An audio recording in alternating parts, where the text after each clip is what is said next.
Carousel price for Wednesday, March 26, 2025, coming to you from the Nation Network studio, built by Arbor Lee here at the historic Wall Center, downtown Vancouver. And as always, this program, a presentation of Bet365. Matt Sakaris alongside Blake Price, four-time Juno Award winner Mike Rogerson, hitting switches, conducting things. Big show and early show. We like to get in early for these Eastern start times, so this will be the case again on Friday when the Canucks are in Columbus. Start the live program here an hour early at 11 a.m. Pacific time. But big show in advance of a big game against the New York Islanders tonight. Huge playoff stakes on both sides. More on that in a moment. But we start with our Surrey Mitsubishi poll question. Does a trade for Bo Horvat? Yes, former Canucks captain Bo Horvat. Does a trade for Bo Horvat this summer makes sense for the Canucks? You can vote yes, you can vote no. Do so at the Sakaris Price X and YouTube channels. Mr. Price, how are you? I'm good. As for the poll question, it makes sense from a statistical and positional need. Yes, the logic is there. I don't think the emotion is there. And I don't mean that from a Canuck fan base perspective. I think they would probably welcome him back with open arms. I think the player would be less willing to put the genie back into the bottle and waive his no trade clause, which he has in New York. There are a lot of markets in the National Hockey League. I don't feel like Bo Horvat would necessarily hem himself in to one that he's already explored. And with a management group that saw fit to sign other players and prioritize other players rather than him. So I think the ship has sailed. If it was a different management group, I would think longer and harder about this. But given that it is not, it is the same group, I'm going to say that he's not an option for them. I don't dispute that there will be feelings, perhaps on both sides of the ledger, where Bo has said in the past he didn't much appreciate how it was handled here. Not to mention the management group effectively having to admit a mistake, right? Because they've since moved JT Miller. They chose Miller over Horvat. But there is no question that Bo Horvat would be a terrific fit on this Vancouver Canucks team. Yeah. They need, even if you're keeping Elias and view him still as a number one centerman, you still need a second line centerman, particularly if you're letting Pius Suter go in free agency. In fact, and this is somewhat depressing for Canucks fans, but 2.5 years ago they had Pettersson, they had Miller, they had Horvat. Then last year, after moving on from Horvat, they had Elias Lindholm. Then even earlier this year, they had Philip Hedl. And none of those guys are playing for you right now in huge games in a playoff push. So even if you're keeping Elias, you need a number two. You need goal scoring. Bo Horvat has 28 goals going into tonight's game. He had 33 last year. He had 38 the year before. He had 31 and 31 the seasons before that. He's officially a 30-goal scorer. We've talked about how doing it once doesn't make you a 30 goal. He's done it a handful of times now. Blake, he would instantly be the most credentialed goal scorer on the Vancouver Canucks. Yeah. If they were to acquire him. And they need speed. And we know he can skate. Plus, how many top two centers are going to be available via trade? We've gone through the free agent market of available center icemen. UFA, yeah. UFA. Yeah. There's not a ton of number one or number two centermen on the UFA market this summer. We've gone through the guys that you could potentially offer sheet. Rossi, McTavish. There's some other ones out there. But number one, to offer sheet anyone, they're going to have to reacquire that third-round pick from the Montreal Canadiens. And then, of course, hope that the offer isn't matched by teams that suddenly have a lot more cap space. Right? Well, and also, that was one of the reasons why St. Louis was able to get Holloway and Broberg out of Edmonton is there were cap matters for the Oilers. You also don't know what's happened on the RFA offer sheet front until into free agency. So like it's sort of like if that goes up in smoke, then what? Mm-hmm. Yeah. Look, and we break Bo out because number one, there's a question there about whether Lou Lamoriello is going to continue to be the general manager after this season, whether the successor will be his son Chris, whether they will go outside of the organization. There were reports about dissension in the front office as the Islanders approached this deadline and made a very late call in terms of whether they were going to trade some of their UFAs to be. They wound up trading Brock Nelson, but not Kyle Palmieri. So a little bit of 1 foot in one camp, 1 foot in the other, much like the Vancouver Canucks. And whether or not that team needs a rebuild or a retool. Now, Bo's got a no trade, so he could block anything. He's got 6 more years at $8.5 million per. And if you want to feel old, Canucks fans, he turns 30 next week. Of course, he turned 30 when he was 18 at the draft. He was wise, mature, beyond his years, an old soul, Bo Horvat. I'm not necessarily sure what it would cost, Blake. I do wonder whether, put it this way, with Lou Lamoriello, I think it would cost something meaningful because Lamoriello, at least this version of Lamoriello, the older version of Lamoriello, has fallen very much in love with his players and looks to re-sign even bit players on the team. But if it is someone else calling the shots there, you wonder whether they would value the cap space more than 6 more years of Bo Horvat at $8.5 million, especially if there's some degree of rebuild going on there. So when I look around the league and I look at how many top 2 centers would be available via trade this summer, frankly, the Islanders and Bo Horvat are higher up that list than a lot of other teams and then a lot of other centers. Does that make sense? Yeah. I mean, hey, it's not impossible. It's not impossible. I just wouldn't rate it as terribly possible either. So, Yep. The Canucks need to figure this out one way or the other. They do need a solution. So there's, are we in there's no such thing as bad ideas framework? Yeah, I think we are in that.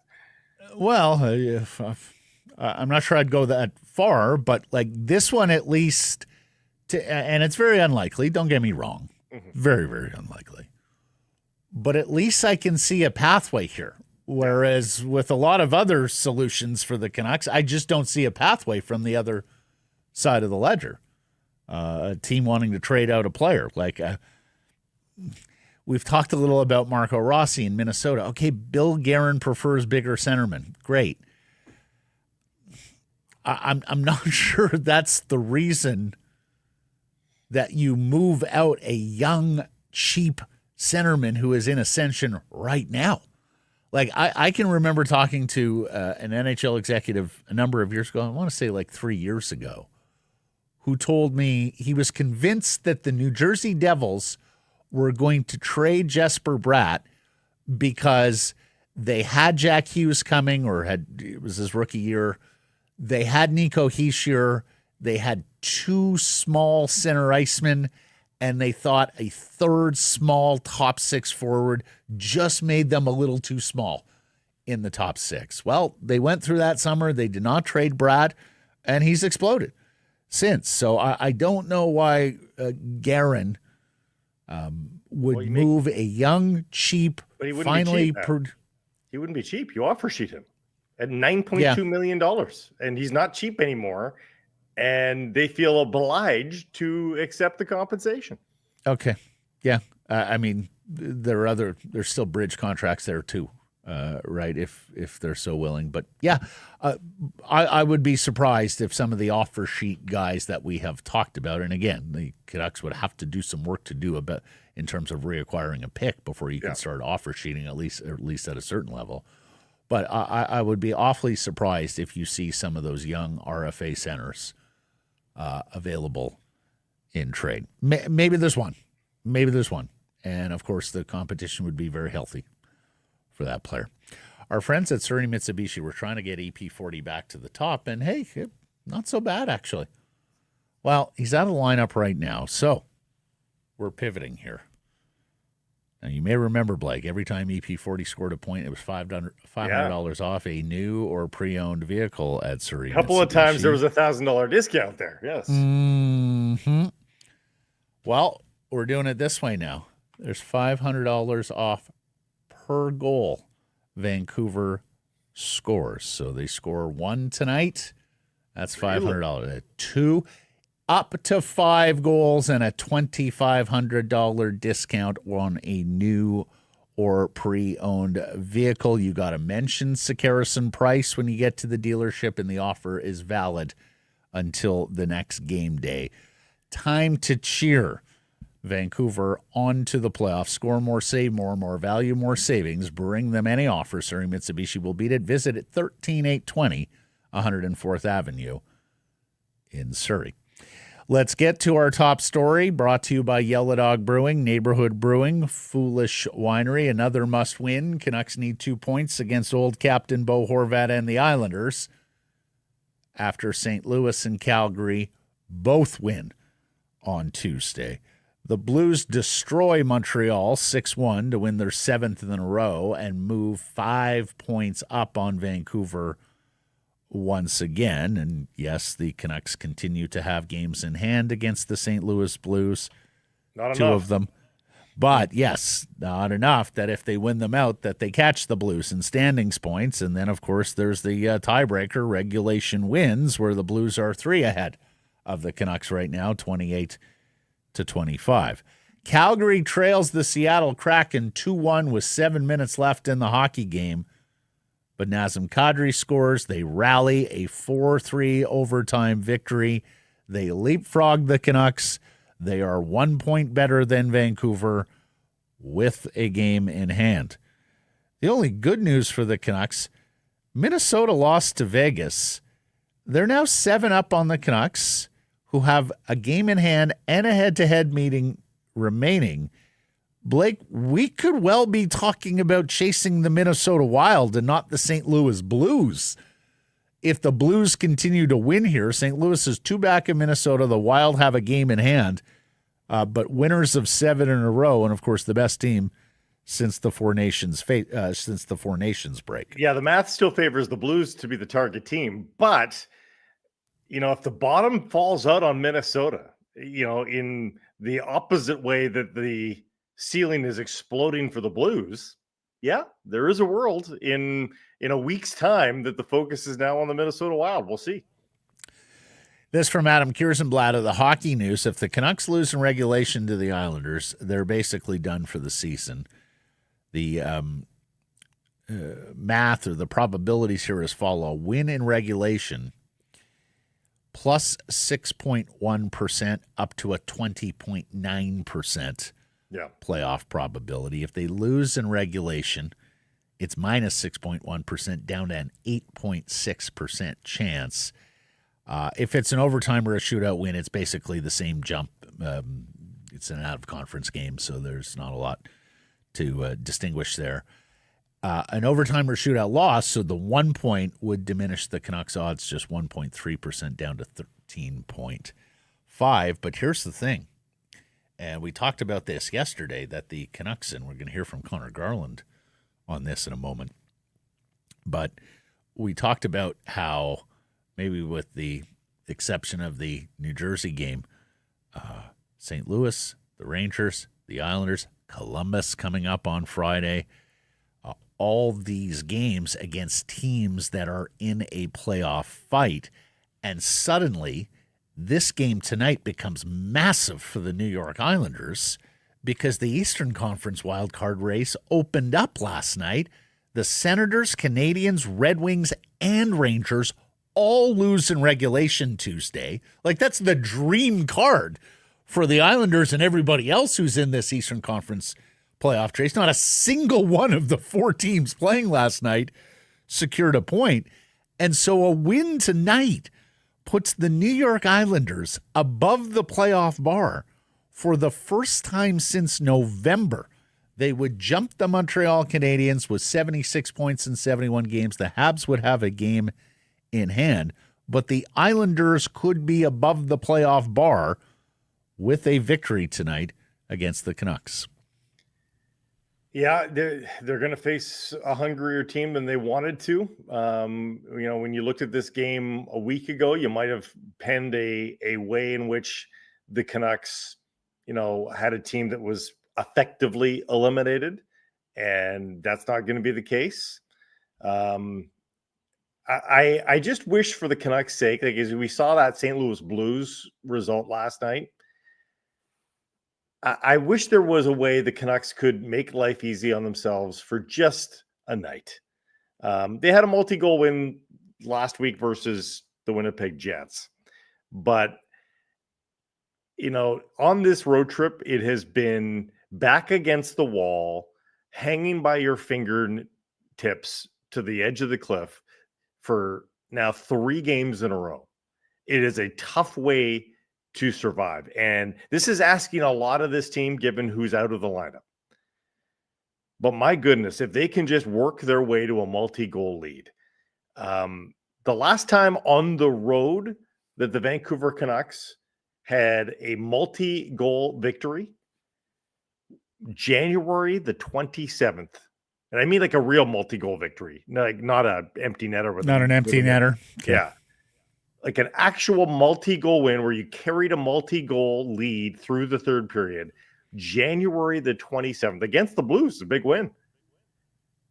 But, Matt, to live like this on the edge, back against the wall, it's no way to live. I'm telling you, it's no way to live.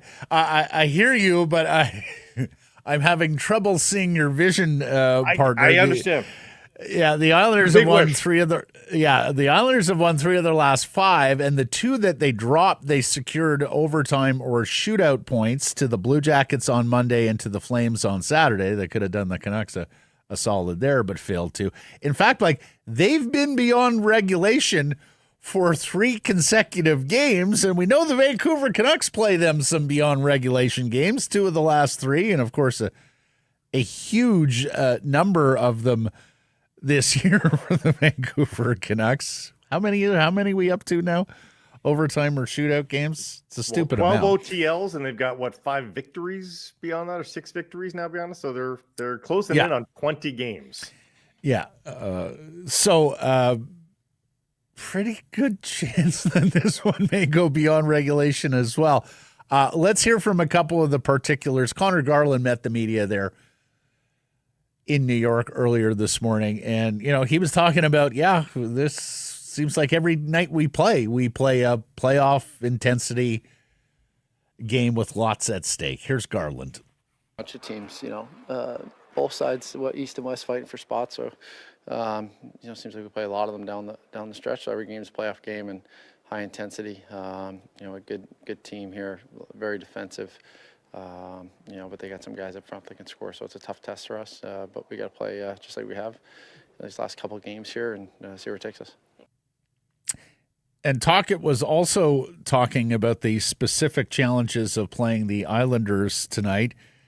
In that, and the Canucks are kind of this way as well. And frankly, it's hard to be any other way when you're missing so much offensive firepower. But Tocchet was talking about how these Islanders, good defensive team, expect a low-scoring game. Here's Coach. They're a patient team. They're really good, excellent goaltending, good defensive structure. They got some guys that can score. So they're not afraid to play a 1-1 hockey game. And saying that, we don't want to sit back. We want to be aggressive. I think the last couple of games we've been a little more aggressive with our ozone play, getting the puck to the interior. Lekkerimäki's goal, for instance, Forberg and Marcus making good plays down low for defensemen. So, but saying that, we got to make sure we defend off the rush and we're smart in our defensive end how we play. There you go, Blake. He wants to keep up the aggressiveness offensively. Yeah, I mean, that's been their key here. They've been competitive, and it has been because they've got the shot totals up against all odds here with the diminished group. And you hope that, I get the rope-a-dope, reducing the length of a hockey game and trying to win one period to win the game.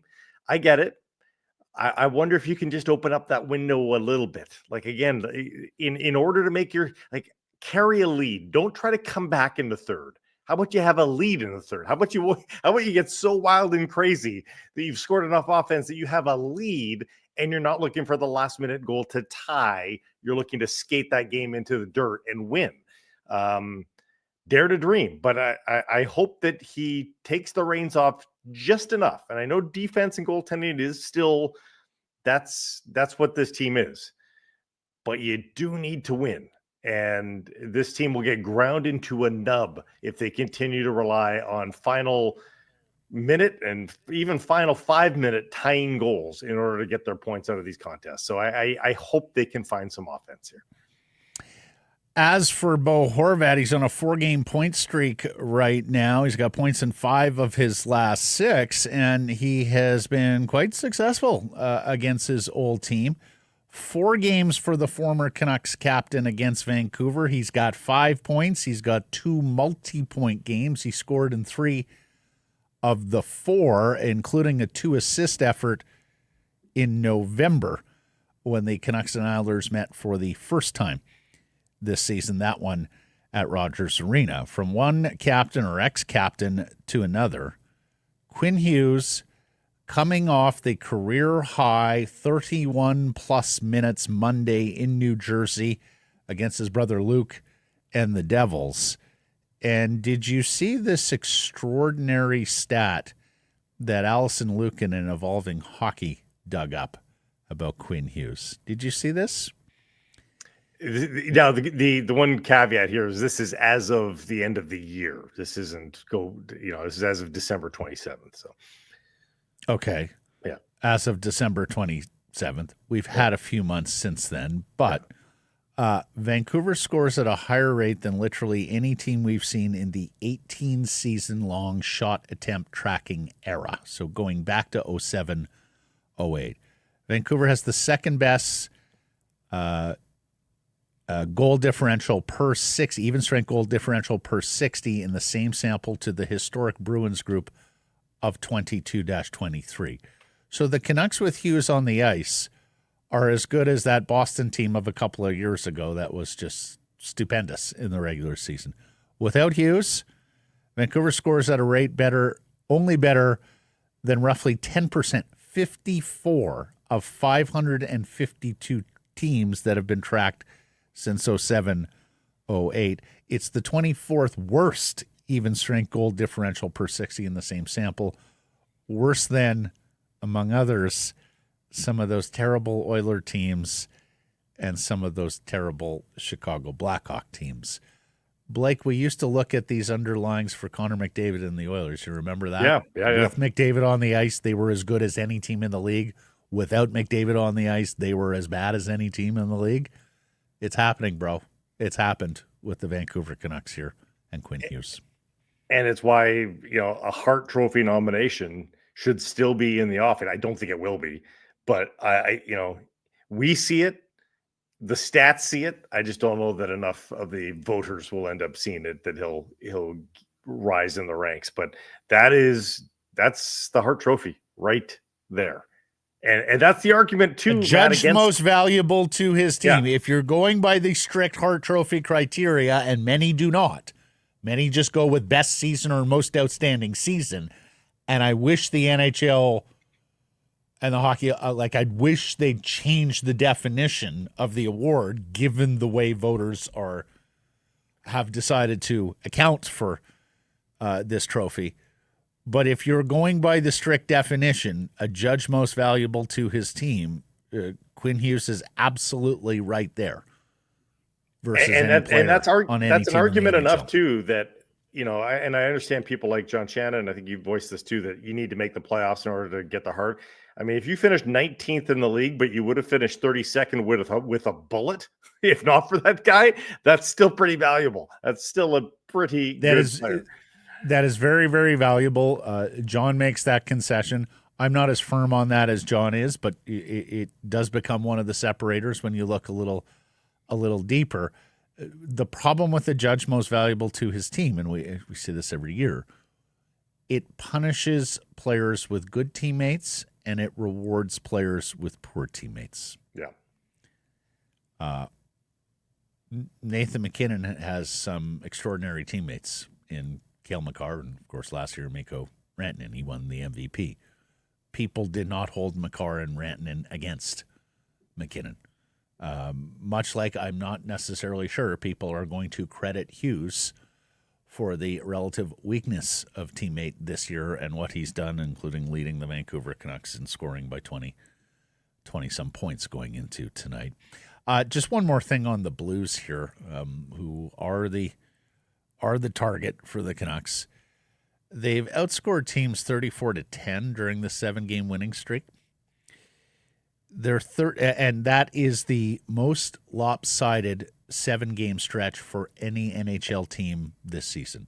Nobody has been plus 24 over a 7-game stretch at any point this season, which just shows you how the Blues are cooking.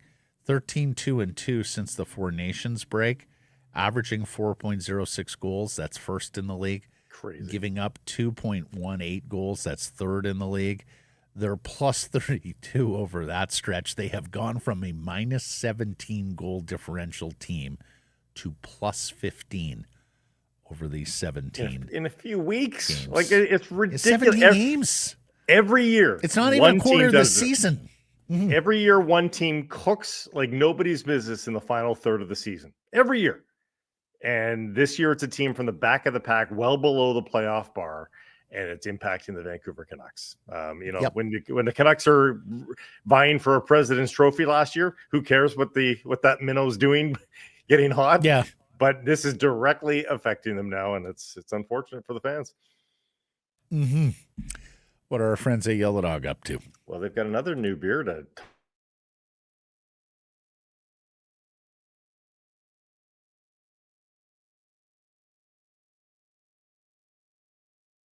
Blake, you've muted yourself there. I've got a little problem with Blake's audio there, so let me... No problem. I just literally have fat fingers and pressed mute as I move to my Yellow Dog read. Yellow Dogs released their first ever super tall can. It's the Wolfhound Nitro Irish Stout. Big, bold, undeniably classic. The dry Irish Stout is a sessionable blend of roasted coffee, caramel, velvet, malty notes, available in both tasty rooms and in select locations. So go check it out. And I will try to keep my fat fingers away from the keyboard. Rick Tocchet has spoken with Sportsnet's Ian McIntyre there in New York. And, it was a little bit of story time with Coach. Told some stories about Pius Suter.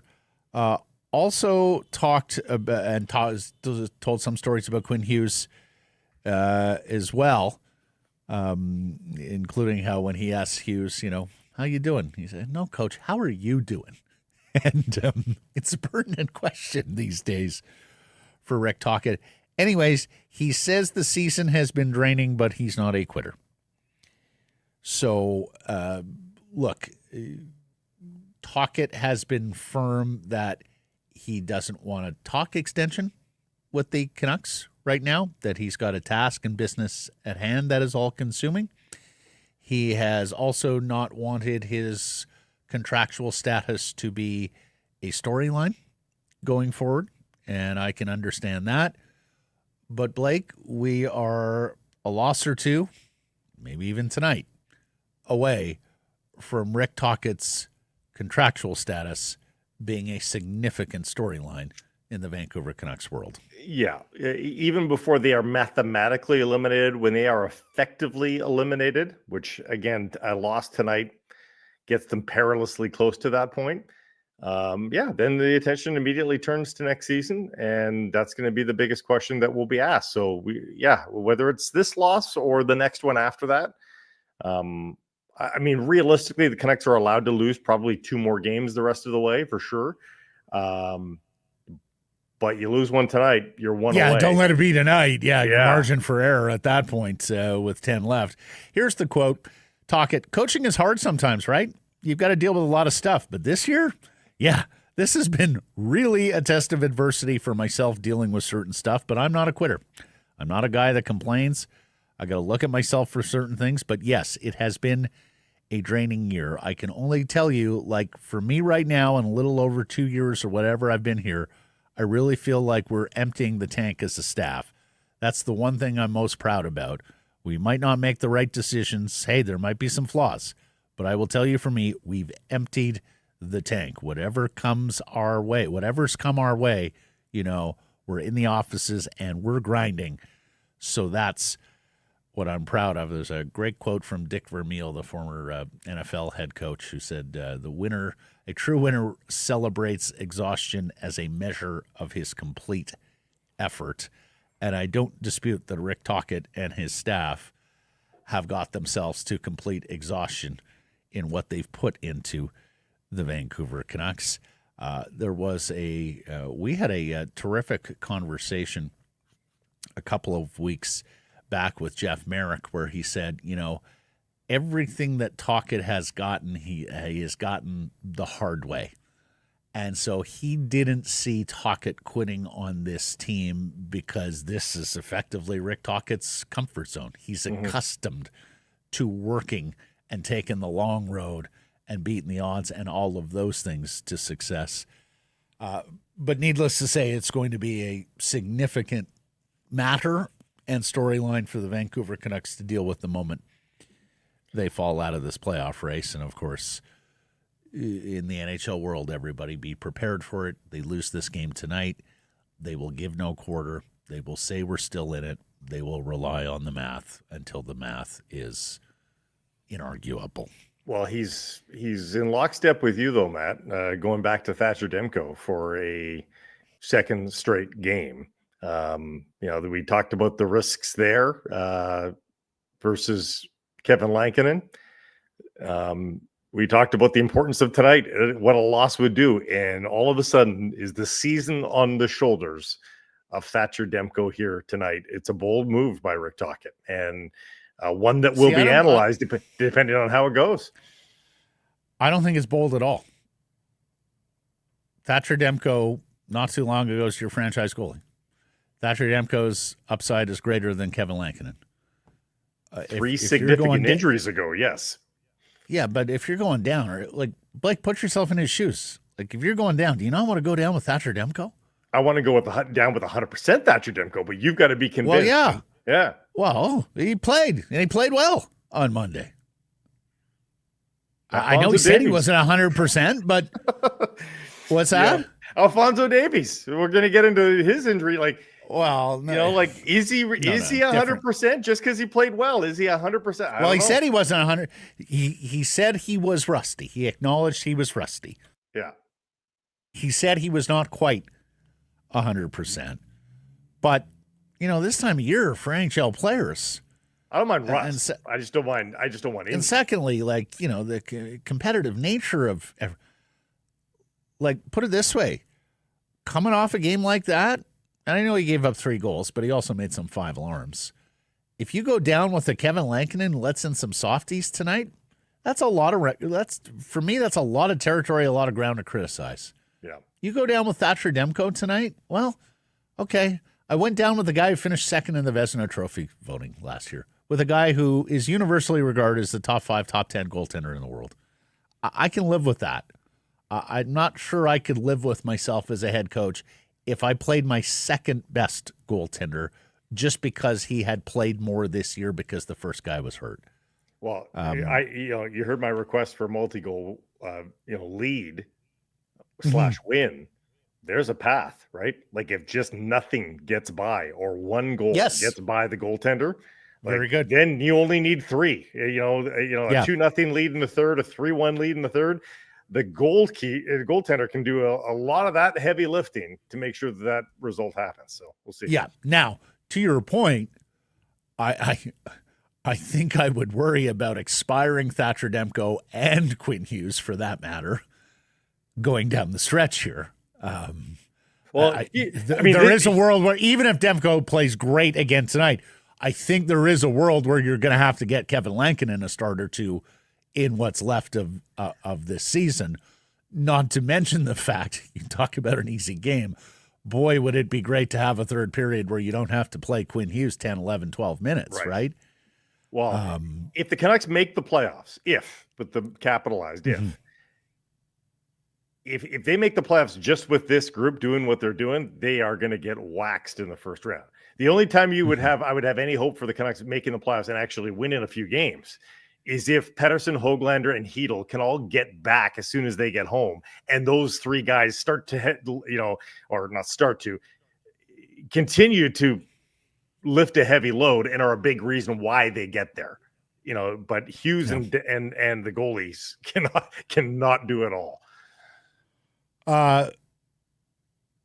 Jonathan Lekkerimäki. I mean, I know it's unfair. I know it's too much too soon. But with who's out of the lineup, I mean, you're almost banking on Jonathan Lekkerimäki to score again. You have so little offense in your lineup, particularly beyond that top line with Pius Suter and Jake DeBrusk and Brock Besser. And I know yesterday we had the time for Jake DeBrusk to show those playoff colors we heard so much about in Boston. But Lekkerimäki, dare to dream here for a second, Blake. Lekkerimäki building on that strong game in New Jersey with another important goal tonight for the Vancouver Canucks. Well, I'll bring the other guy's name into it too. I think the shootout goals for Jake DeBrusk and for Lekkerimäki can help. Like it reminds you that you're a good player. It reminds you that you've got a good shot. And I don't think Rick Tocchet says shoot from anywhere, kid. Doesn't matter. But kid, if you get a chance to shoot, you shoot. Almost though. It's almost. Almost. Before you go passing the puck to Teddy Bluger, Jonathan. Yes, exactly. Look who we've got out there. If you're top of the circles down, you shoot the damn puck. Like if Teddy's got to tap in, you make the pass.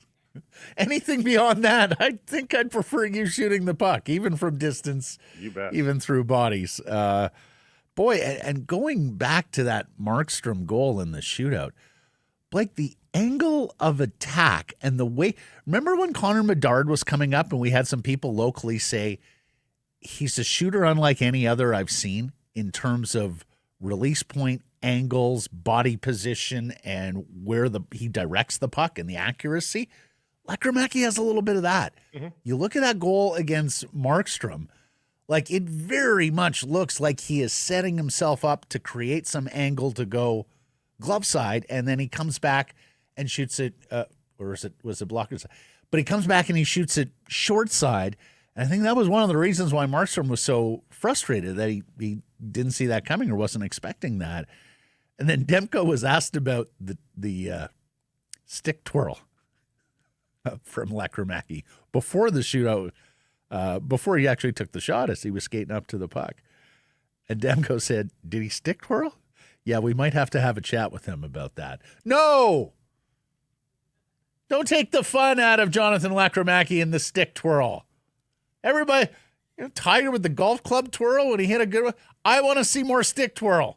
Also, from the Swedish rookie. Because it's pre-shot, Matt, a goalkeeper is looking at that and going, "What's that about?" You've all of a sudden put something into the head of the goalie. Like, what is that? Yeah. Love the swag, love the confidence. Yeah. And look, Lekkerimäki, we said this at the beginning when he got his first call-ups. There were areas of his game to work on, of course, no doubt, including strength. We went over some of them here in the last little while with Cam Robinson and Dave Hall and others.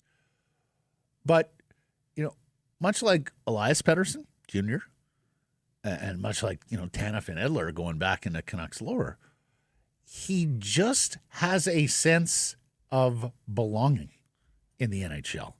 He's got a cool, he's got a calm, he's got a poise. The stage is not too big for him. There is no outward insecurity in this player. And so I love the stick twirl before the shootout because you're right. Yeah, I mean, you see it now in soccer, Blake, the psychological tactics between shooter and keeper. It's ridiculous. When you in go that to sport. penalties. Yeah. It's massive, right? Let's not let the NHL fucking code deprive us of some of that. Twirl your stick, kid. Let that goaltender know you're bloody well confident. You expect to score. Put that seed in his brain and his thought process as you're bearing down. Mind games are a part of sport. They just are. Absolutely. Particularly when you can shoot the puck like that, and particularly when you can shoot it like that from different releases and angles and hit your spot. You could make that argument about faking a shot. Oh no, you shouldn't fake a shot because that's disingenuous. You should only just take the original. Like, you're allowed to fake a shot, so why can't you take that another step? Yeah. I do think this younger generation is ultimately going to win out, Blake. That I agree. You're going to be allowed to stick twirl. You're going to be allowed to celebrate goals. You're going to be allowed to take a slap shot into the empty net for a big emotional moment, and some of the things that the code right now doesn't allow. Lastly, here, we were on the verge of signing off yesterday when a super chat came in, and a reminder to everybody on the YouTube side of things that super chat button is available to you. Half proceeds going to the BC Mental Health Foundation. We will endeavor to get to all of your super chats, provided they are appropriate. And this is an appropriate one from Swervin Yervin yesterday. He said, nobody's talking about the RFA market. Is there a St. Louis-like move that you guys think we can make this summer? Wow. Nobody's talking. Yervin.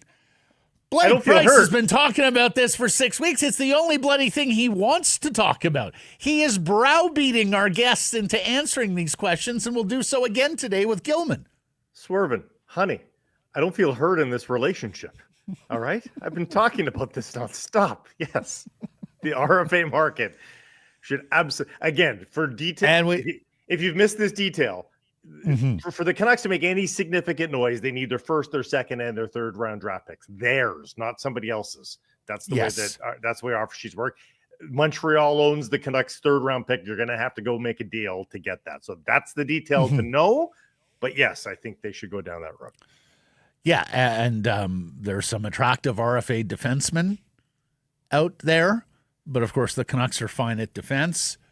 Blake has brought up Gabe Vilardi in Winnipeg. I'm not sure he's a true center, and of course he's not a great skater. He's more a net front, short distance, but he is potentially out there. We've talked about Marco Rossi, JJ Peterka, again, not really a pure center iceman, but there's offensive acumen there, and he could be an interesting target for an offer sheet. Mason McTavish in Anaheim, if you want to bet on a sort of bigger, longer term offensive potential guys. So did we mention Rossi in Minnesota? We certainly earlier in the show we did. So yes, there are Voronkov there in Columbus is an interesting one too. Anyways, so there are some players out there at a number of positions, including some that could look pretty good in a Vancouver Canucks sweater. And yeah, after the two successful ones last year, you do wonder whether we're going to see more offer sheets this summer, particularly because teams have cap space, right? So, if you're willing to spend the money, go on out and see if the other team will match, see if they have the same stomach to pay someone as you might. Let's get to today's menu. It's brought to you by Greta. Greta, fantastic spot to watch all the games, home and away, pregame, postgame. You were steps from the arena and the stadium. Check out the amazing street food menu they have there, as well as the arcade. It is one of the great air hockey tables you will ever see, ever play on. They got weekly drink specials at Greta, 50 West Cordova.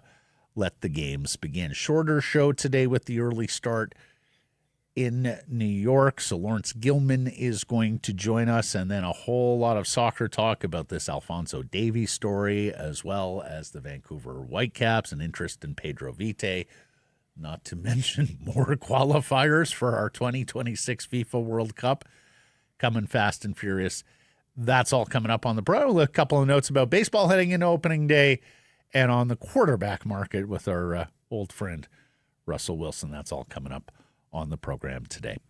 Time now for our Bet365 Bets of the Day. This segment proudly presented by Bet365. Never ordinary. I took a future yesterday, Blake. I believe you were on the Montreal-St. Louis game. Is that right?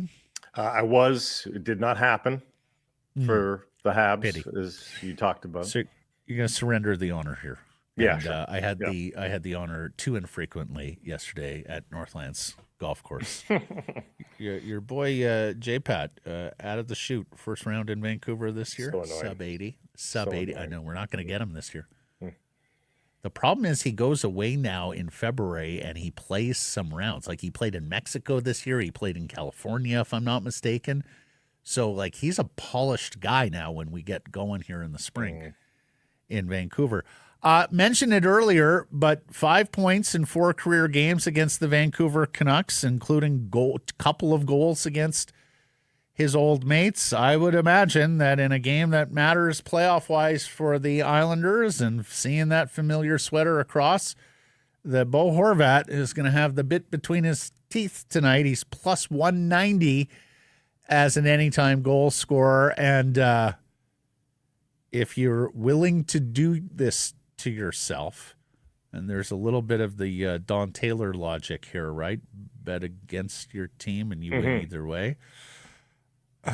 Plus 1,100 for Bo as the last goal scorer tonight, an empty netter Like or JT Miller did. GWG. Yeah, I'm just putting that out there, but plus 190 as an anytime goal scorer. Okay, here's a different, more positive outlook. We talked about Quinn Hughes and the marvel that he is. Thing is, the points have not been fast and furious. The other night, he had one taken away, too, when it looked like he might have assisted on the tying goal, but he gets that one taken away. So no points in that game. Multi-point efforts for Quinn Hughes have been few and far between of late. He's had that point streak going, but a lot of singles. He's due for a 2-point game where he just affects the game, not only in actuality, but on the score sheet as well. So 2 points for Quinn Hughes, and you got a decent number, plus 210 for Hughes with 2 points. Breaking news coming in from Bet365, where every nail-biting overtime win is a barn burner, every face-off hat trick, power play, shot on goal, penalty shot, every suspenseful minute in between. Amazing. Whatever the moment, it's never ordinary. At Bet365, an official partner of the NHL, download the Bet365 app and use code NATION to get in on the game. Must be 19 or older. Please play responsibly. Laurence Gilman coming up next.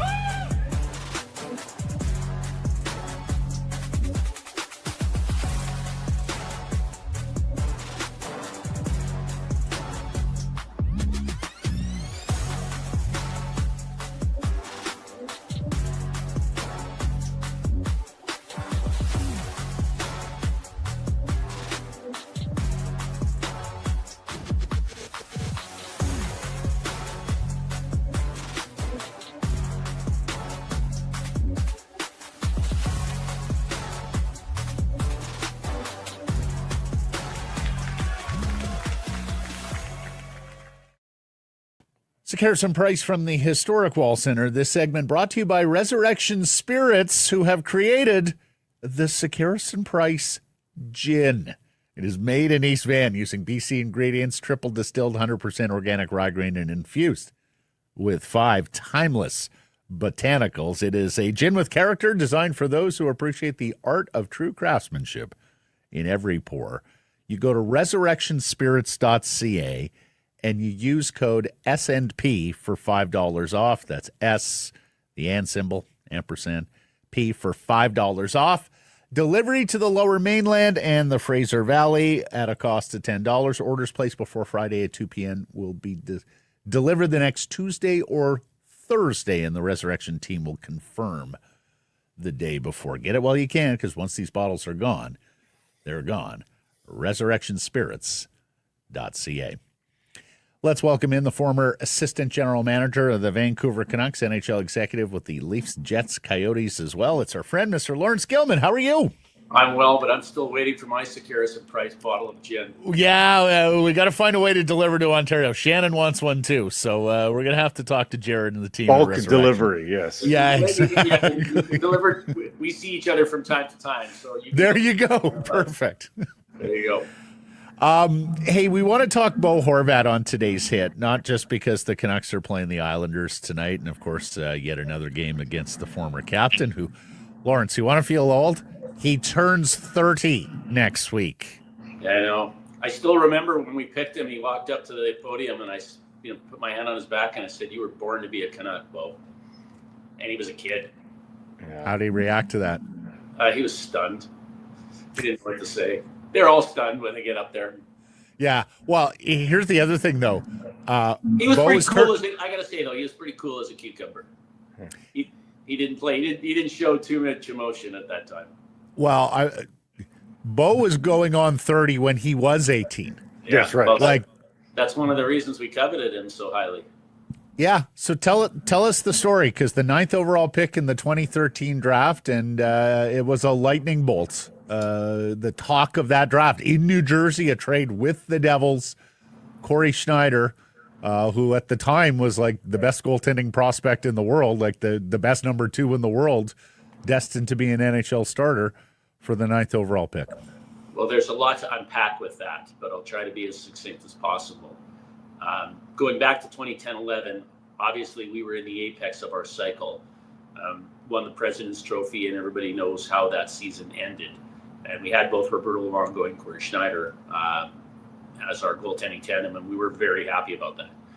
Obviously, we weren't going to begin to tear the thing down after, at that point. We lost. The only player of substance we really lost was Christian Ehrhoff, and we ran it back. And part of it is, I ascribe to the theory that oftentimes in this business you need to learn to lose before you learn to win.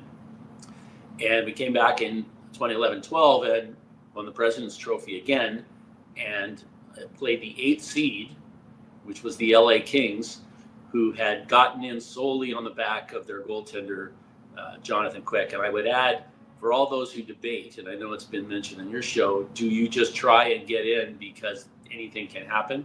There's an example of an 8th seed getting in, beating the number 1 team in the league, gaining confidence, and going from there to win the Stanley Cup. So it does occur.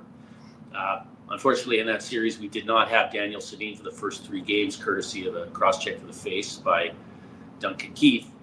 But after that series ended, we did some soul searching, and we knew, when you're trying to conceive octuplets, as I've said before, you are buying players, and the currency you're using are draft picks and prospects. And one merely looks at the successful teams in the last couple of years, like Florida and Tampa. They've deleted their draft picks and they've depleted their prospect pool. They have results to show for it. Unfortunately, we didn't have that, but we kind of knew that's where we were headed. And we sat down as a management team, Mike Gillis, Lauren Henning, Stan Smeal, Eric Crawford, our top personnel guy, and I, and took stock of the organization. And we felt there were changes that could be made. Might be a good time to change a number of things across the organization. At the end of the day, we felt we owed it to our group to go back again, give it one more shot. But we did change the methodology of our scouting, and we placed Eric Crawford, who we felt was a rising star in the scouting world. And to this day, I still believe he's an underutilized asset and could very easily be an assistant GM overseeing an entire player personnel department, and quite frankly has the stones to be a general manager. But we put him at the top of our drafting team, ahead of Ron DeLorme. And we went about our way, and that season finished, I believe, 24th. We were at the 6th best record in the league, so we were going into that draft with the 24th pick. And we got swept by San Jose. The first domino that fell was that we let Lane Vigneault go. It was time to make a change. And when we met as an organization, we talked about a number of things, but one thing we knew for certain was we needed to reallocate the assets a little. And the best place to start was with our goaltenders, and it was probably time. Quite honestly, trading Roberto was a more complicated piece of business than trading Corey, and we went to New York, and the draft was in New Jersey, basically with a mission to try and trade Corey for assets, one of which would be a top 10 pick. And we were there negotiating with a number of different teams. And it's very interesting because if you watch someone goes back and looks at the footage of our selection of Bo Horvat, TSN has quite a lot to say about what occurred. And I would say that a lot of what they stated on that broadcast was incorrect and in fact not true. But the most interesting aspect of that was we talked to a number of teams the night before we framed the deal with Lou Lamoriello for the 9th pick in the draft. And first of all, we knew with that pick we were taking Bo Horvat, unless someone took him before us, and we didn't think that was going to be the case because in that draft you had McKinnon and you had Barkov and you had Drouin, and if I'm not mistaken, you might have had Monahan. There were, you had Seth Jones. We knew he might fall to that level. Anyway, the morning of that draft, Mike and I went to the offices of the New Jersey Devils and met with Lou Lamoriello and Steve Pellegrini to do the trade and have the trade call. And Lou was absolutely adamant, and it was like being in a scene from The Godfather. And he said, if this trade gets out from any one of the four of us, and he looked directly into my eyes, this deal will not occur.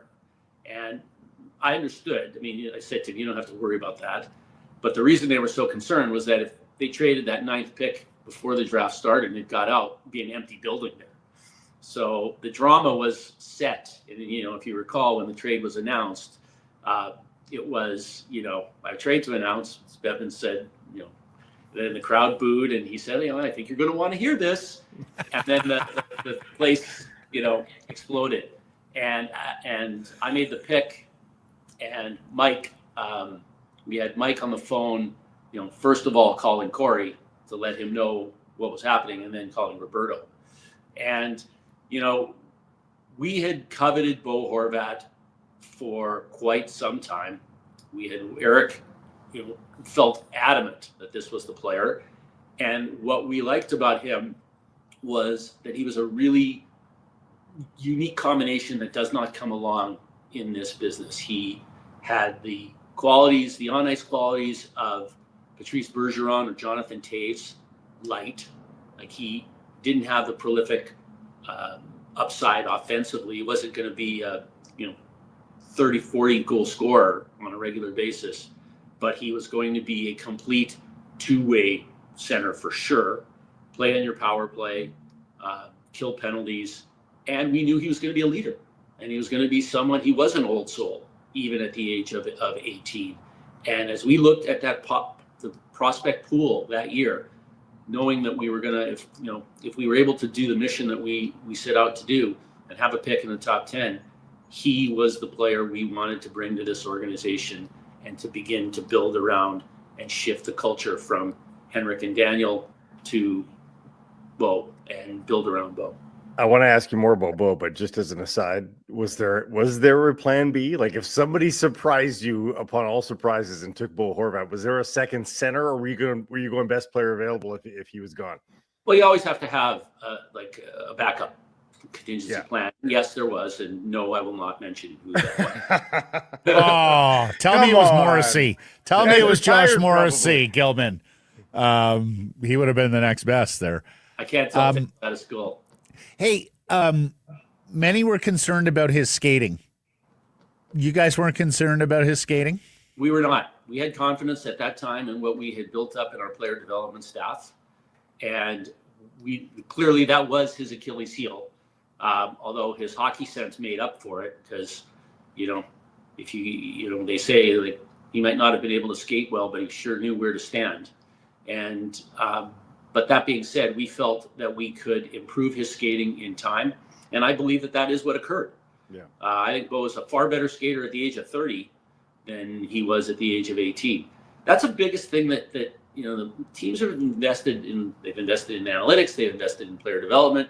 There is no doubt. Like in the old days, you would say a guy's a bad skater and we're never gonna be able to improve that. That is simply not the case with the myriad of skating coaches that teams have, and looking in computerized analysis and looking at strides, and you can definitely fix a player's skating, and that's happening. Yeah. And to his infinite credit, he worked hard at it. I mean, a total pro. I still remember Willie Desjardins' comment. The first time I saw him, I thought his skating's going to be an issue. And then, in short order, he became one of the best skaters on the club. And it's funny, Lawrence, because I'm not sure the defensive prowess and penalty killing has gotten to the level people thought, but he is an annual 30-goal scorer now, 28 this year. He'll probably get there. 33 last year, 38, 31 the previous. Well, that shot got 4 better seasons. too. Everything got better on him, really. Yeah, no. But to that end, do you think he'll age okay? Do you think, what does 34-year-old Bo Horvat look like? I don't know. Take a look at John Tavares these days. Yeah. He looks pretty darn good, and he's not. There's some similar qualities between these players. These guys they're professional athletes, and they're businessmen, and they take care of their bodies, and they understand, what they're getting paid to do and what's at stake. And there are certain players that you would be willing to gamble on as they, hit their low 30s to mid 30s. And for my money, Bo Horvat would be one of them. Does he make sense for the Canucks right now, Lawrence? Well, in theory, he makes great sense for the Canucks. I mean, to slot him in behind Elias Pettersson as your number 2 center iceman and sort of your linchpin Swiss Army knife center, it's be great. I don't know whether the Islanders are looking to move him, but he would be, if you're looking for a compliment to Elias Pettersson, Bo Horvat probably fits like a glove. You've been around this league a long time, though, and you know how players, they have feelings. And it was this management group that traded him. If it was a different management group, boy, you could really make an argument here. You could woo him back, and what are the chances Bo Horvat feels okay about coming back to this organization with the same management group that traded him away? Well, one must always be pragmatic, as I have said on multiple occasions to you guys. Things change, and you can go home in this business. Trevor Linden was traded away, and I don't think he was happy about it, and came back and finished his career, and I think was very happy about that fact. So I don't think Bo Horvat's going to nix a trade to the place that where he started his career and gained some wonderful hockey memories and has some friends and has some familiarity. But I don't know. It's within the realm of possibility, I suppose. But I don't think he'd be vetoing a trade back to Vancouver. That cap hit all of a sudden looks pretty good, doesn't it? With the cap escalation, $8.5 million for a second, even in a couple of years' time as a third line center, $8.5 million is not rich anymore. Well, that's good hockey guy rationalization there. No, it's. I mean, if a cap weren't going up as precipitously as it is, it might be a little more problematic. But with the cap rising to the levels that it is in the next 3 years, it is actually not. It's not an arduous deal. Let's put it that way. Not for a 30-goal scorer. Not for a 30-goal scoring center iceman who has the utility that Bo has. It's like we talked about last week in Pius Suter. Not just a 20-goal scoring center. He's a 20-goal scoring center that can do, play in all 3 zones. Mm-hmm. So, what did you make of this management group's decision to re-sign JT Miller and move Horvat? Choose Miller over Horvat, basically. Well, you have to make tough decisions in this business, and JT Miller. They probably were at a point where you couldn't. Prudence would dictate that you weren't going to be able to build a broad-based competitive team with 2 players in this position earning $17 million or whatever the case may be. Of the 2, JT Miller was a better skater, is a better skater. He's quicker, he's faster. He plays with more, vitriol. And, Messrs. Rutherford and Alvin didn't have, that, lots of GMs fall in love with their own players. These guys were objective. I understood why they made the decision at the time, and I think you can't fault them for it. For the results for the Canucks were pretty good until this past year when things unraveled for whatever reason. Yeah. Take me into your office or the offices of the Maple Leafs when the Canucks make the deal with the Red Wings for Filip Hronek, basically taking the assets they got from the Islanders for Bo Horvat and shipping it to Detroit for Filip Hronek. That was a lightning bolt for all of us, Lawrence, and we understand it was pretty surprising to the rest of the NHL, but you tell me the reaction across the league when the Canucks made that move. Well, it wasn't just Hronek, though. There was another prospect involved. I was trying to remember who it was. Having said that, I was surprised. First of all, I like the way Rutherford and Alvin operate. I mean, they make bold moves, and that's how you get better, and that's how you get better faster, by making bold moves. And yes, there is risk involved, and you never know. Again, prospects are if come, and draft picks are if come. And, there's no guarantee that the guy they were going to pick with that draft, with the Islanders draft selection, was going to be, anything. And I was surprised at the time that Detroit would move a player like Hronek. And I know he was playing behind Seider and was a little bit of a depressed asset, but it's fair to say that he's flourished in Vancouver, and that looks like it's been a great trade for them. And they made a similar type of move when they the stereophonic trades of JT Miller, and then flipping the pick to Pittsburgh to get Marcus Pettersson. I mean, that one's looking like it's going to pan out too. So those are bold deals. I like them. Yeah. Hey, help me out with this. We're March 26 here. We're through the trade deadline. Tell me about the procedure and the process for an NHL front office in terms of planning for the summer, planning for potential trades, the draft, and most importantly, unrestricted free agency on July 1st. Like, will those meetings have already taken place, the early ones at that? Take me through the process of an NHL front office as it prepares for all the player activity in the summer. Well, for the most part, you need to look at the trade deadline, because teams gear up for the trade deadline and, have meetings in December, January, whatever it is, and assess the needs of their team. What do we need to go out and do? Do we need to bolster our blue line? Do we need to add a third line center, or whatever the case may be? But a plan is set out, and, you have your people in the field that are out looking at hockey players.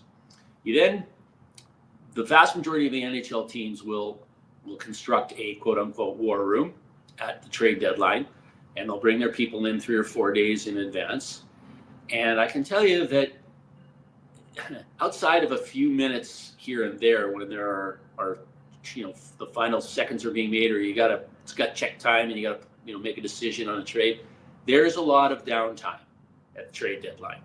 And typically you have your pro scouts sitting in one room, you have the GM and the assistant GM and the high-end brass sitting in another. And the pro scouts at that period, in order to kill a few hours, you give them the task. Start looking at the free agent list, and marry that with our priorities that we have talked about and looked at. And so out of that trade deadline, you should very much have a list of, in each position, ranked the top coveted players that you would be targeting, whether you need them or not. Who's going to be the best right winger available? Oh, Rantanen's off the market, so it's probably going to be Mitch Marner, and then after that it'll be Brock Besser. Who's going to be the best the right shot defenseman that's available on the market? And that's where it gets formed. And then what will happen is, in April, once the team gets eliminated, or even not, like in May, they'll probably reconvene with their staff and specifically target who they would like to get and what they would like to do. That's sort of how it goes. Since the Four Nations break, one of the hottest players in the league, 18 games now, Dylan Holloway, over a point per game over the last 18 games for the St. Louis Blues. Big part of why they are doing what they are doing in the Western Conference standings. And of course, he comes via offer sheet. I'm starting to see how that thrown around a lot more with the extra room for everybody. Now there's room to match for the incumbent teams, but there's room to spend for the acquiring team. Are we getting more evidence with the success of the Holloway and Brobert offer sheets and the impact those two players have had that people are going to be taking the offer sheet more seriously? Well, as we've said before, it's a copycat league, and if St. Louis is, successful enough to make the playoffs, and Holloway has been good. I watched their game last night. It is going to cause some general managers, and there are general managers on the hot seat this year. Like there's a lot of pressure around the league, and when there's pressure, that's when these kind of events take place. So, do I think it's possible? For sure. Do I think it's probable? Perhaps. But there's still, an element of it's not an honorable thing to do when it's clearly within the confines of the collective bargaining agreement and there's a mechanism for it. But I wouldn't be shocked.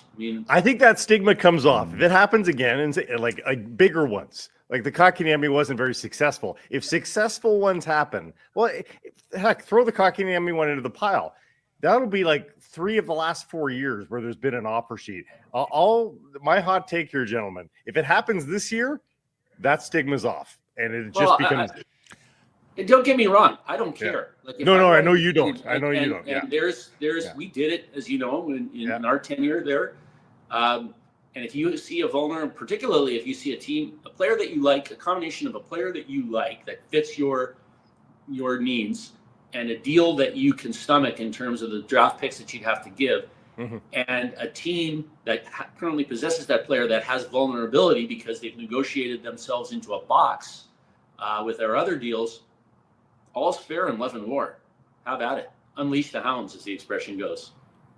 I'm with you. Frankly, I thought the stigma would have been off once Brian Burke and his Irish left the league in terms of running a team, because it seemed like Burkey gave everybody license to, throw a tantrum anytime somebody offer sheeted one of their players. I got one last one for you, Lawrence. And this is coming into fuller view with the Canucks playoff odds where they are, and particularly if they lose to the Islanders. But what kind of recriminations do you figure there will be about their awfully quiet deadline of not being a seller, not being a buyer, if they do, in fact, miss the postseason? I have a tough time answering that one, Matt. I think, clearly there are going to be some unhappy people if the Canucks fail to make the playoffs. And yes, there will be people that point to the inactivity on the deadline day, but let's remember, it's not like they were completely inactive, because they made the JT Miller deal. They got Hedl and Mancini, and then flipped the pick over and got, Pettersson and Dowling, and those are good trades. And they improved the hockey club. So I don't, is that worthy of the ire of the entire Lower Mainland? I'm not certain that it is. Obviously there'll be people. Depends what happens with Besser. I guess if Besser walks out the door and goes somewhere else, that'll cause grief and headache for them. But sometimes it's not. Sometimes the best deals you do are the deals you don't do, and there's a lot of pressure to make things happen at the deadline, and sometimes inactivity is not a bad thing. All right. Well, great insight into the life and times of Bo Horvat, how he began as a Vancouver Canuck here. Look forward to the game tonight, and look forward to next Wednesday and catching up again. Thanks for this, Lawrence. All right, guys. Thanks. And I'll tell John Shannon that the yes, that the rest on its way. That's right. All right, guys. Have a good week. You too. So Garrison Price from the historic Wall Center, and if you're heading to a game in downtown Vancouver, make a staycation out of it. Book your stay here at the Wall. Call 604-331-1000. Ask for the Garrison Price rate. Some blackout date supply based on availability. This segment brought to you by your Pacific Toyota dealers. And I found, Matt, unfortunately in life, there are a few things that rekindle youth.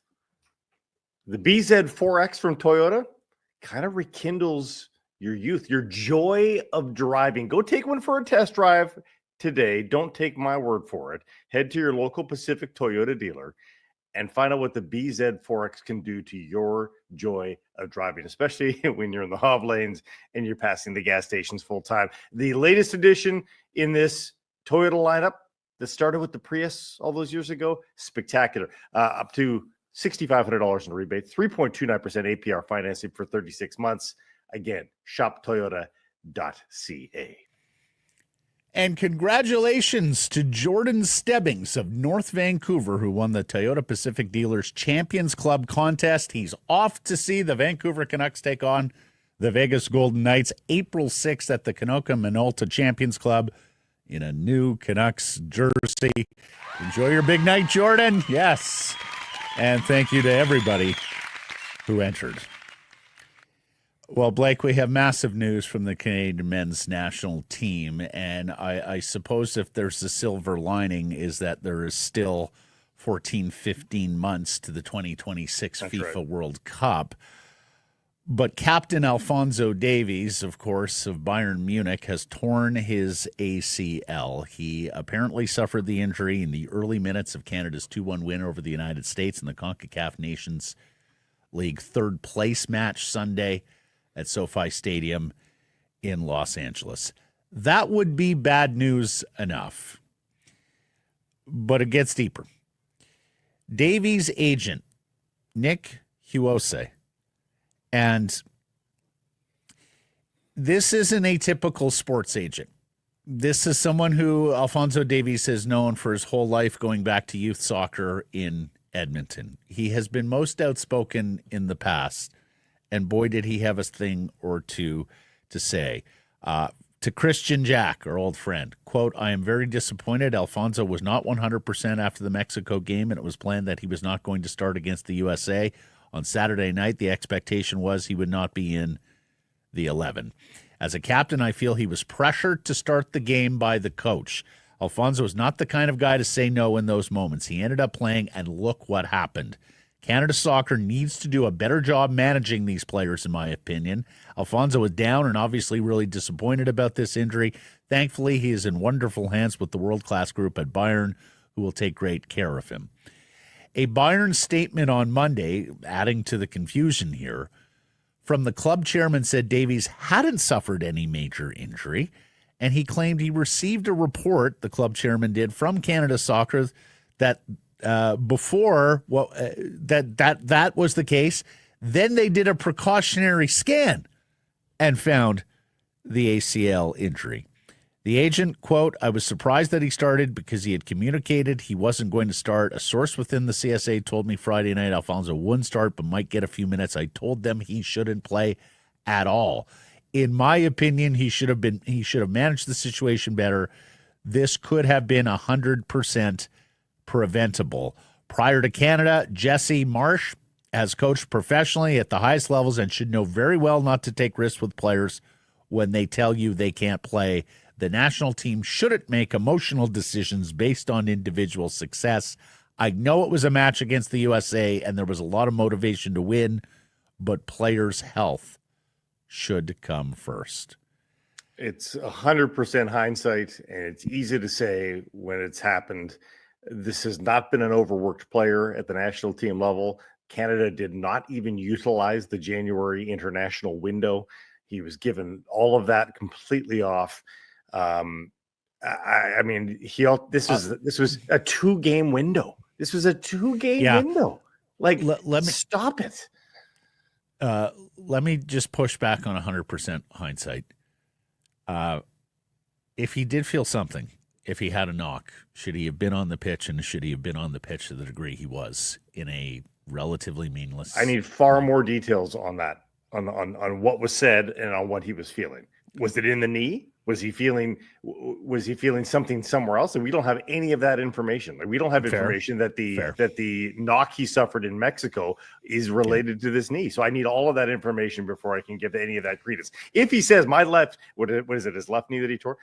if he said my left knee hurts after Mexico and that's the knee that hurts, yes, sure, that doesn't look very good, but we don't have that information right now. So Canada Soccer spokesperson, quote, Canada Soccer's coaches and experienced medical staff are true professionals and have always prioritized player safety and well-being. Anything suggesting otherwise is untrue. I mean, dissension became the storyline for Canada in Qatar, much of it brought about by John Herdman and his stupid comments after the opening loss to Belgium.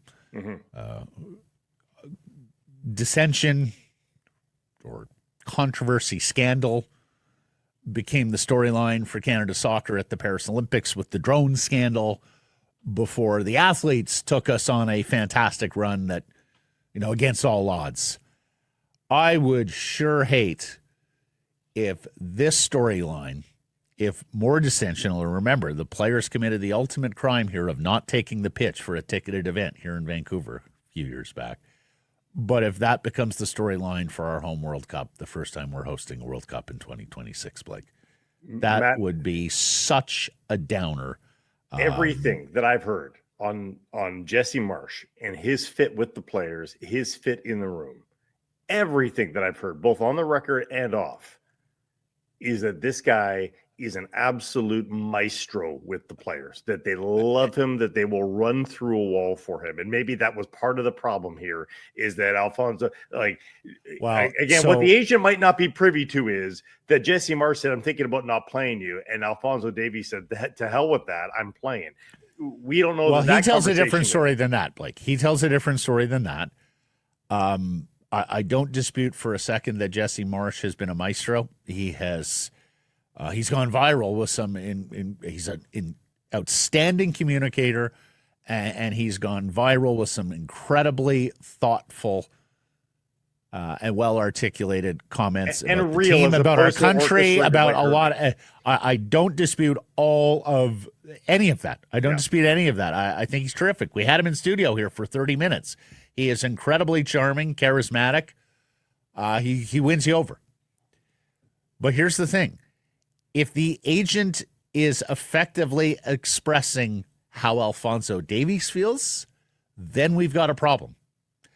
Because then the captain does not trust the head coach. And we need Alphonso Davie to be in tip-top shape and 100% bought in to have any kind of success. We don't have any kind of margin to be able to win games, advance, and go on the run that everybody's hoping to go on here, minus our best player being our best player. Two things. This has to heal physically, and this may have to heal relationship-wise. Two things on that. And I think you agree with me on this, there are no more loaded a representative in sports than player agents. There's no balance in their viewpoint. It is what they feel is their job. It's paid advocacy. It is paid advocacy. Yes, you're absolutely right. And it's not always. You are never going to get both sides of the story. It is not always from the. It's usually informed. It's just usually incomplete in terms of the other side of the equation. Well, they are paid advocates, and one has to remember that at all times. They often speak off of the cuff without consult with their own agent, with their own client as well. So I'm not willing to bet this is him voicing the concerns from Alphonso Davie. Secondly, it should be I disagree there. I would bet that Fonzie is quite disappointed, frustrated. He's disappointed, I'm sure. I don't think he's frustrated. Athletes tend to blame most people other than themselves. Sure. And again, I've got no time for that, though. Secondly, nor do I. This is not Alphonso Davie's team. He might be the captain, but it's not his team. This is Jonathan David's team. I have no question about that. The best player wearing a Canadian kit every single game is not Alphonso Davie. It's not. It's Jonathan David. He has the highest upside, though, Davie. Yep. But he can affect I think he might be the best athlete, but he's not the best soccer player. Athlete. The best soccer player is Jonathan David. And but he is and not because he scores goals, Matt. That's not what I'm saying. Well, but Davies has the more prestigious job in global soccer for a bigger club. I don't dispute that Jonathan David is going to move up here, but Jonathan David is a long way from playing for Bayern, starting for Bayern. A left back cannot affect the game, will not affect the game in the same way that a number 10 affects the game. Provided the number 10 gets the ball. Well, that's the beauty of Jonathan David playing as a 10 and not as a 9, is that Jonathan David, you can think about that 3-on-2 late in the game. Who's the guy that breaks it up? It's Jonathan David. As a 10, he comes all the way back. He plays all over the pitch. Jonathan David is the star of this team. Nevertheless, still need a tip-top Alphonso Davie. Oh, no, you do. I'm not diminishing that. In physical form and in attitude, if the team's going to accomplish anything. Sticking with soccer, Pedro Vite is wanted by a Greek club, according to Glass City. His contract is up this year. I do think Axel Schuster and the Whitecaps believe that they can keep Vite beyond this contract. We'll see what other European clubs come calling. You were telling me that you think if Vite sticks around, he can probably do better than the Greek league. This is I think Panathinaikos. I based on what I have heard, I think this is probably it for Vite. Not this deal, but I think this contract is probably it for Vite. I think he is sold in the summer, but I think they can do. I think they believe the way that Vite's form has shown here early on, they think they can do better than this deal. I think they're going to hold out for better offers, and he may do better than this deal too. The Caps made a minor move yesterday. They acquired $100,000 in 2025 GAM and $50,000 in 2026 GAM from Miami in exchange for MLS Discovery priority for forward Alan Obando. He's an Ecuadorian playing for domestic side Barcelona SC, not to be confused with the FC. Glass City thought this was a U22 target for the Caps, and of course they can add another one of those players. And Blake, we talked yesterday about how Japan, New Zealand, already in the 2026 World Cup. Iran and Argentina qualified for the World Cup yesterday. So we've got 7 of the 48 spots now claimed. Uzbekistan and Korea narrowly missed out on qualifying yesterday, and Morocco and Egypt are on the verge of qualifying. They're not going to get it done until September in the next international window, but this is coming fast and furious here. So if you're a lower mainlander, a Canadian with, roots in one of these countries, you're getting an opportunity here to know your team's in really, really early and plan accordingly. Across the world, these teams are qualifying. Iran, Argentina, Japan, New Zealand, and of course the 3 host nations, Canada, the United States, and Mexico. 7 of the 48 spots claimed. It's coming fast and furious. Is it ever? These 14 months are going to blow on by, so hold on to your hats. Catcher Cal Raleigh and the Seattle Mariners are in agreement on a 6-year, $105 million deal. The new contract starts this season and buys out 3 years of free agency. This is, needless to say, a positive development for the M's. He is one of their best players.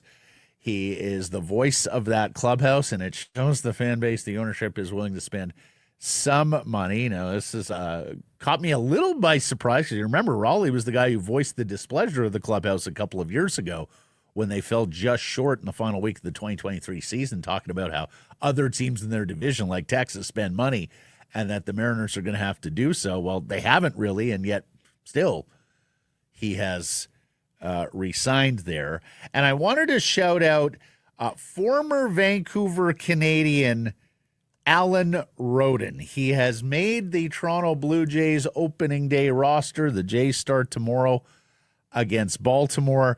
He played 69 games for the season 2023. Roden did. He hit .321 with an .896 OPS, stole 15 bases, really established himself as a prospect here.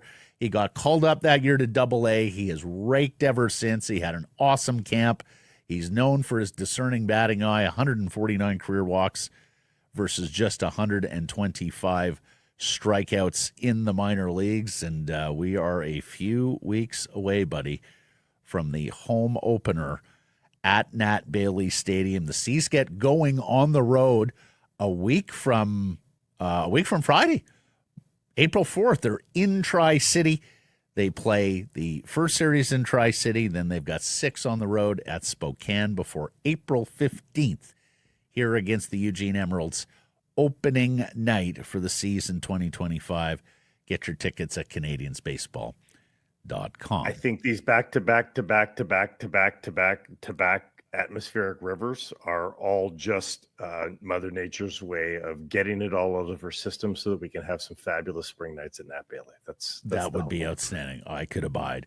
Russell Wilson, remember him? He signs a 1-year deal, $10.5 million with bonuses with the New York Football Giants, meaning Aaron Rodgers will not be returning to the Big Apple and is probably just left with the Pittsburgh Steelers at this stage of the game. We're about a month from the draft, and Adam Schefter is reporting that the Tennessee Titans, holder of the first overall pick, are increasingly impressed with University of Miami quarterback Cam Ward.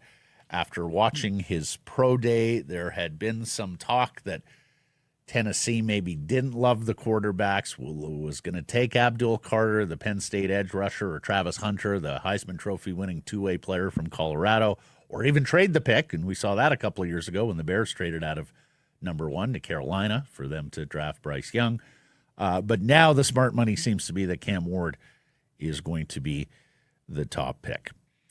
Surrey Mitsubishi poll question results from Tuesday asked you, did last night's, meaning Monday's, win change your confidence level in the Canucks playoff push? Yes, no, or what confidence? What won the poll here, Blake? No still won the poll, I'm going to guess. But I think when we do polls like this, we're really measuring to see what the yes level is at. So I'm more, I know no probably no won, poll. but Yeah. I'm curious what the yes level was at. Yes level was at 18. That's not bad. That's for one game to affect 18% of people. That's actually not that bad. I voted yes. Again, the Demko factor, I think, fueled that. No got 63%. What Confidence got 20%. Blue Arctic, 100%. To see Demko in that form would help them drastically. Vanley, good takes. I'll stop believing we'll make it when we're eliminated and not a day before. B. Patterson, no. Happy for the win and the effort in the moment, but big picture would probably be better to play for a draft pick. But typical Canucks will probably go 750 the rest of the way and miss the playoffs by a point.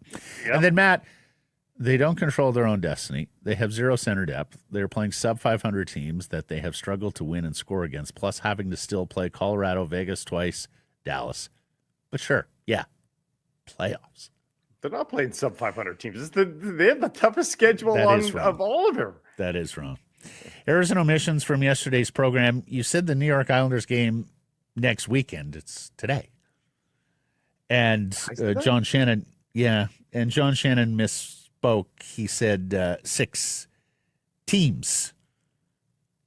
He said 6 games, not teams, when discussing the potential Canadian participation in the Stanley Cup. You had also mentioned that the Devils were at risk of falling to the wild card. They cannot fall to the wild card because that is right. Teams of the Atlantic. That's right. Yeah.